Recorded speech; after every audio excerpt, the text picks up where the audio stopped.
This video was inspired by Griffin Gaming. Please go check out his YouTube channel. Please. He's an amazing YouTuber. Thank you and enjoy the video.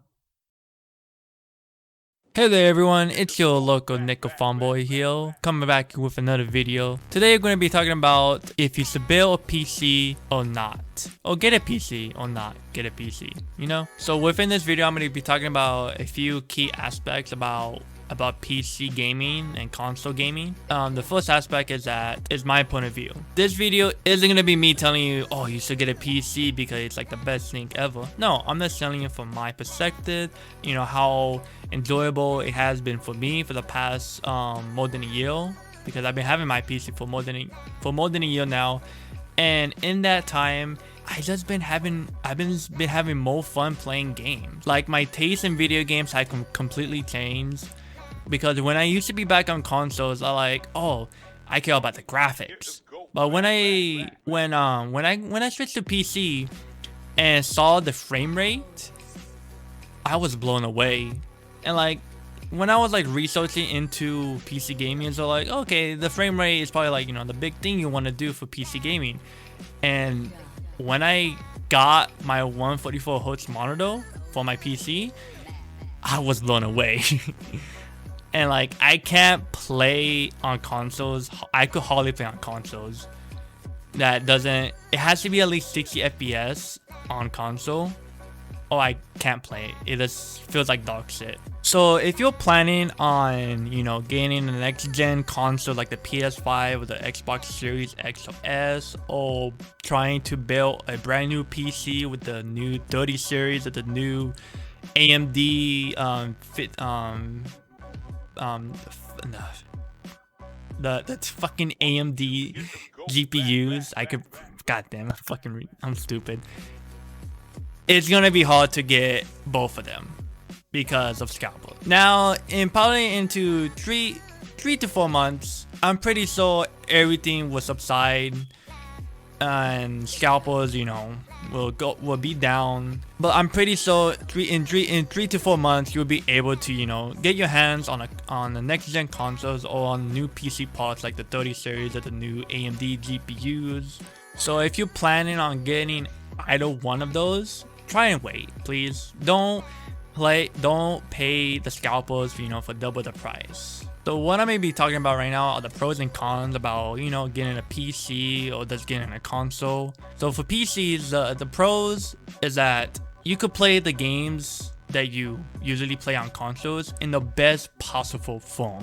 All right, consoles are limited, PCs are not limited. But the con of getting a PC is that it's gonna cost more. It's gonna have more, you know, more of a technical side, but it's not as much of a technical side that you think it might have. It's still easy to navigate through a PC, just like a console. Now, the pros of getting a console is that you just buy the console, that's it. You could play your games, no hassle whatsoever about, you know, configuring and PC parts and all that stuff. But the cons of getting a console is that you're gonna be playing downgraded versions of games that could be, you know, that you could play in the best possible form on PC. Take Cyberpunk 2077 for example.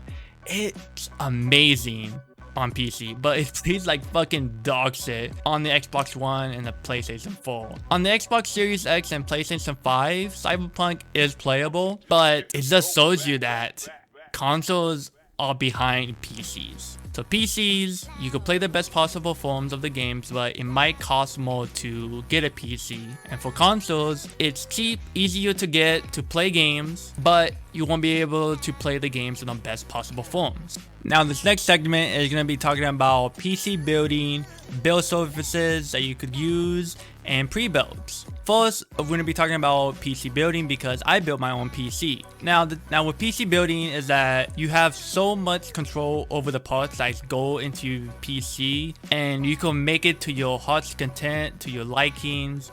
You can make a theme out of it, you know, all that amazing stuff you could do by yourself. Now, if you're planning on not building your own PC, you have two options. You could go for build service like NZXT, Origin, or Cyberpower, or you could go for pre-built. With a build service, you could those 3 sites you could go to, like NZXT, Origin, or Cyberpower, and on those sites you can pick up the PC parts, and you have an expert builder building the PC for you.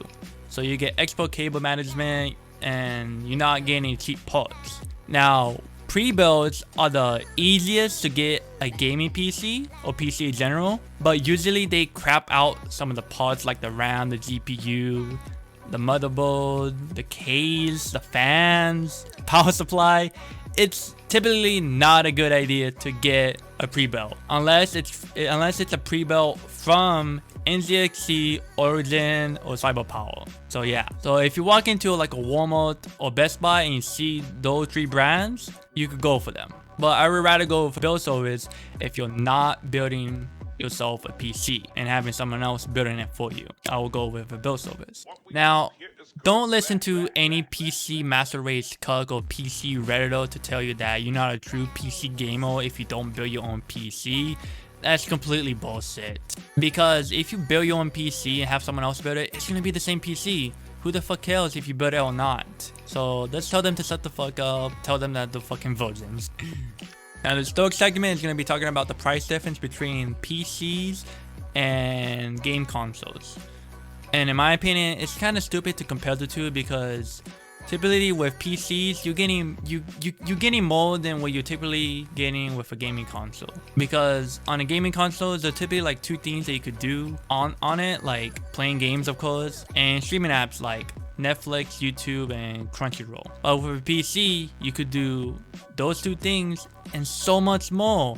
For example, like editing video, recording your voice, streaming, doing your work, your homework. So it's kind of stupid to compare the two prices. Now, deciding how much you should spend on a PC is completely up to you and your taste. You could spend as low as you want or as much as you want.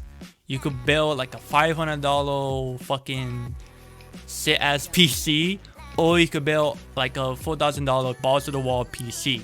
Now, when it's coming to how much you want to spend on a PC, I recommend at least spending at least $1,000 on a PC.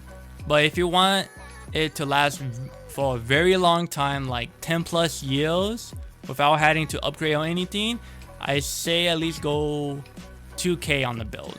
Now, there's also another price difference between PCs and game consoles, and that's the games themselves. On game consoles like the PS5 and Xbox Series X, they cost up to $70. And on PC, the same game costs $60, $10 cheaper than you would get on consoles. And to top that off, on PC, you don't have to pay for online. You just have to, pay for the internet bill. But on consoles, you have to pay for online. And there's all rumors about the PS5 upping the yearly subscription up to $70 from $60. Now, it's just a rumor, but hey, anything could happen with Sony. And to put the cherry on the top, if you want to get your PC games cheaper, you could go to third-party sites. You can go to either Green Man Gaming, which is like the safer site you could go to, or you could go to the shady site like G2A. They're both good sites, but I'd rather go with Green Man Gaming than G2A. Now, I went on to Green Man Gaming to get Cold War, and not even a week after the game release, I got $6 off Cold War. Now, there's just $6. That's still $6. I didn't have to pay full price for the game, not even a week after it came out. And just imagine all the other games that you could find cheaper on PC than on console. So PC will always have the cheaper games, and will always have free online. Now, this final segment is going to be about mouse and keyboard and controllers. Mouse and keyboards is definitely better than using a controller, because for mouse and keyboard, you have so much control over your movement, keys, and aiming in FPS games. But you can always use a controller if you're that type of player that don't want to use mouse and keyboard. You could use any kind of controller you want. You could use as long as it's USB, you can use it. You could use Xbox One controller, you could use the PlayStation controller from PS2, PS3, PS4, or even 5. Same thing with the Xbox controllers. As long as it's USB, you can use it on PC for your games. Now, for me, if I typically using a controller, I use my my Xbox One controller. I typically only use controller in racing games, story games, and pretty much like third-person open world games. The only time I really use mouse and keyboard is in FPS games like Call of Duty, Destiny 2, and Halo. So if you do plan on switching from controller to mouse and keyboard, I'm gonna be real with you. You're gonna get your ass kicked. I'm telling you that right now. But hey, you're gonna learn and get better as time goes on. If you keep on using your mouse and keyboard, just keep using it, keep practicing with mouse and keyboard. So in conclusion, you'll have the better gaming experience on PC than on consoles. But at the end of the day, it doesn't really matter where you play. What really matters is you're having fun playing the game where you want to play it. But it's either PC, consoles, or on your phone. It doesn't really matter as long as you're having fun. So yeah, that's the end of my video. I hope you enjoyed the video. Damn, I really don't know how to do an outro to these things. I'm still learning. Again, hope you guys enjoy.